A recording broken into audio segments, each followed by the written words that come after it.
गाडीची सोय नव्हती भेटत आम्हाला. शेवटपर्यंत गाडीची सोय झाली, कसं कसं आम्ही आलो. पण भाऊचं जे कार्य आहे ते अतिशय उत्तमच आहे. कारण ज्यांचं कोण नाही त्यांच्यासाठी भाऊ आपल्यासाठी उभा झाले आहे. आणि दोनच शब्द बोलू शकतो मी, जय शिवराय. जय शिवराय. आणि सांगितलं त्यांनी का गाडीची अडचण, म्हणजे मी पहिल्यापासून सांगत आलो का समाजामध्ये आपण काम करत असताना इथं पैशाला किंमत नाही. म्हणजे आपण आज पाहिलं अंबानीने 5,000 कोटी रुपये 5,000 कोटी खर्च केला, त्याला किंमत नाही. आज आपण आपल्या वाढदिवसाच्या निमित्ताने सत्य इथं कावळा पण येत असतो जेवायला रोज. बघा तो हे त्याला चपाती टाकते, तिथं कावळा येत असतो जेवायला. तर आपण जे काही समाजासाठी करतोय, समाजासाठी काय योगदान देतोय हे महत्त्वाचं असतं.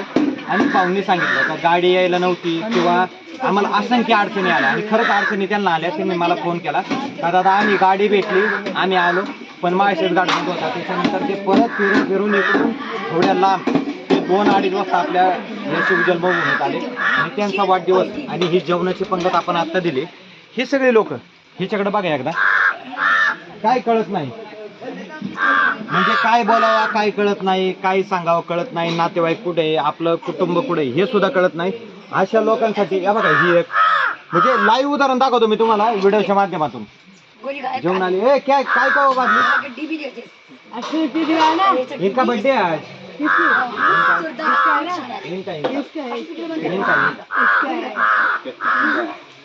तर अशा लोकांसाठी आज भाऊ इथपर्यंत आले. शपथ भाऊला उदंड आयुष्य लाभो हेच महादेवांच्या चरणी, छत्रपती शिवरायांच्या चरणी मी मनापासून प्रार्थना करतो. त्यांच्या हातात असंच कार्य घडो हेच आजच्या दिवशी प्रार्थना करतो. आणि मदत करण्यासाठी पैशाची गरज नसते. तुमच्याकडे काय आहे, तुम्ही 1 रुपया सुद्धा एखाद्या कामाला देऊ शकता, हे आज भाऊने दाखवून दिलं.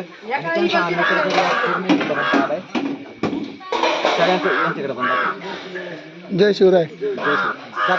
सगळ्यांचं मनापासून आमच्या ह्या शिवजन्मभूमीत आपल्या ह्या बेघर बांधवांच्या तुमचं सहर्ष स्वागत. आणि तुम्हाला वाढदिवसाच्या दादा खूप खूप शुभेच्छा मी आजच्या दिवशी देतो. जय हिंद, जय महाराष्ट्र, जय जिजाऊ, जय शिवराय, जय संभाजीराजे.